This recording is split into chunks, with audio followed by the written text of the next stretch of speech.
Hey guys, back with another toy pickups this week. This one was a little light. Light in a sense that I actually didn't get anything in that I had pre-ordered. This was more of some toy hunting stuff. And if you follow along on my shorts, then you know that I'm at Ross or at Ollie's all the time. And recently, we've been seeing a lot of gargoyle stuff out there at Ross and well, at least at Ross anyway, not at Ollie's yet. Not yet. And which is great for me because, I mean, you can't see it over here, but I've actually collected like Goliath, and now I'm spazzing on her name, the villain and Xanatos, and then the woman. I'm obviously not that big of a fan of gargoyles if I can't remember anybody's name, but I'm very bad at my name, so don't really put that on my love of gargoyles. Either way, there's a lot of ancillary characters that I didn't really want to pick up because they were like $35 or $40, and I was like, I like it, but I don't want to pay $40 for these things that much. And plus, they're huge, and I don't really have a lot of room for these things. But with that being said, they have been showing up at Ross, so let's just go ahead and jump into it. I'm going to start off with Hudson. So, as I got this thing in, it reminded me that NECA did a great job with the sculpts on these things. Look at the detail in that all around him.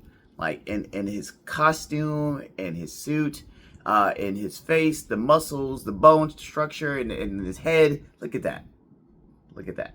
It's like they did a great job with these figures.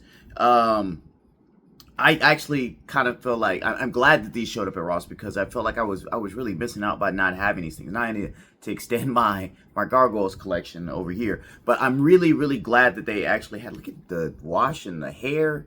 Like, dude, that's amazing. One of my biggest gripes with this thing is that even with the articulation that they have on these things, it is very stiff.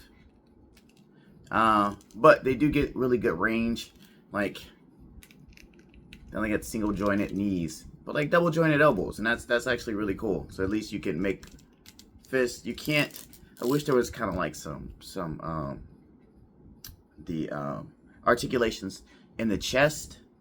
Butterflies. I couldn't think of it. I wish there was some butterflies in the chest to where you could get them to kind of reach across and stuff like that. But it's not that big of a deal. I'm not gonna have them do super dynamic poses. It's really gonna be more along the lines that they're gonna be standing and menacing and in a gargoyle type pose, which I need to get some type of castle to put these guys in.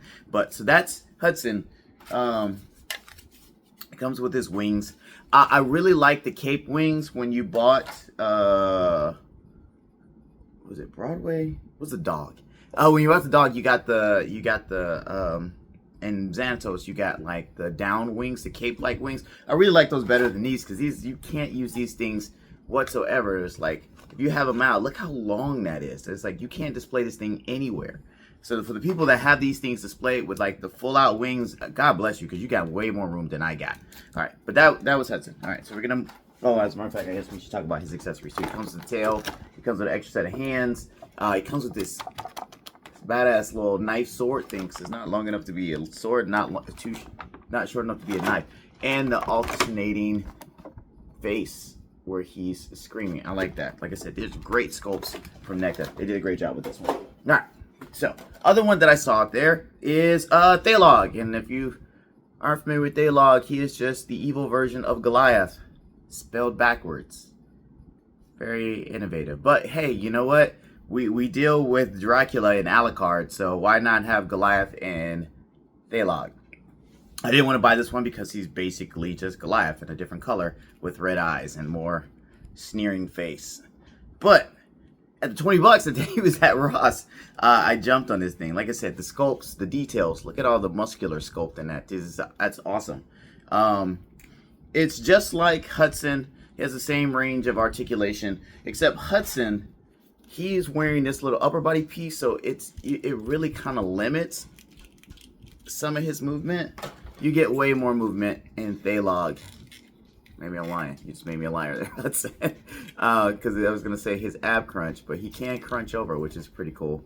And he can come back, and then he has some side to side. So that's really cool.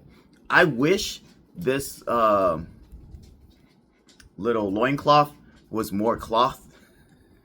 Less loin, more cloth, less plastic. and more cloth. I think that would have been a lot better with him and Goliath. But I mean, for its purpose, to have him on my shelf, great. Look at, once again, that wash that's in the hair. Look at that. That's awesome. The leg detail.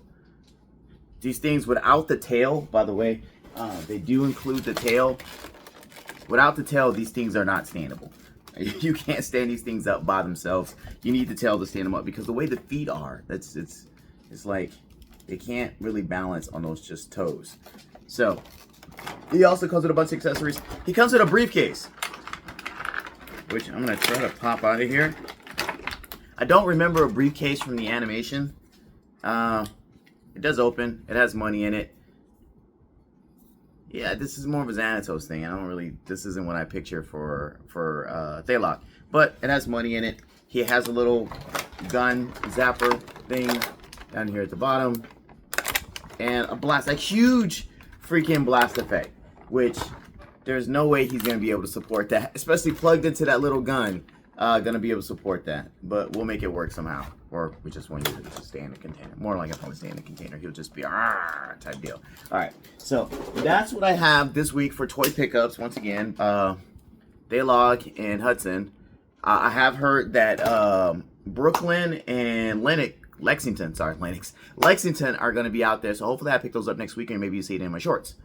Toy news. Man, last week I was saying like people should get over the new pricing. Short Fuse and Steeler came out. I think that was a 2-pack for G.I. Joe Classified, and it came out at $63 on Hasbro. But if you went to Target during their fall geek out, it was on sale for $54. So it was just like, it was a no-brainer to order for Target if you got it before they sold out. I thought this was a one-off. I thought maybe Hasbro was testing the waters with this price, or maybe it was a mistake and they were going to come out and say it should have been 55 or 54, whatever it was on Target, I can't remember, and then they were going to say, hey, we're going to adjust the price. No, that's not what happened, because you know what, the Gamerverse 2-pack with Nick Fury and the Punisher came out that I was super excited about, that I went out and pre-ordered, that was also $63. So I was the person that said, hey, get over it, it's the price, it's a minor increase. No, dude, this was almost a $10 increase for a 2-pack that didn't have a lot more in it. So I'm not going to be upset at them that they raised prices, but I think they're reaching a little bit on 2-packs. That's a huge jump. I think maybe it might be like $8. It's expensive. $2 to $3 on a regular Classified or on a regular Marvel Legends. I'm good with that. $8 on a 2-pack is kind of crazy. So it is going to make everybody more picky about what they buy. So Hasbro is either going to step up and make sure they have stuff that we really want, or they're going to take losses on it and then they're going to have to adjust their pricing again, or they'll have to give us more stuff. One of the two things are going to happen. But always vote with your wallet, I guess, is the major thing that we can say. So Hasbro will know not to go ahead and raise these prices. I think that's all I got this week. There's some more stuff that's supposed to come out. New York Comic Con's coming up. If it's pretty good, maybe, and there's a bunch of things that are supposed to be coming out from Storm that I kind of heard about, like the Player 2 colors for Ken and Ryu. Those are good. If anything else big comes out between now and next week, I guess I will let you guys know about it. New York Comic Con is probably not for 2 weeks, so we'll talk about it when that comes out. All right, that being said, I'm rambling. You guys take care.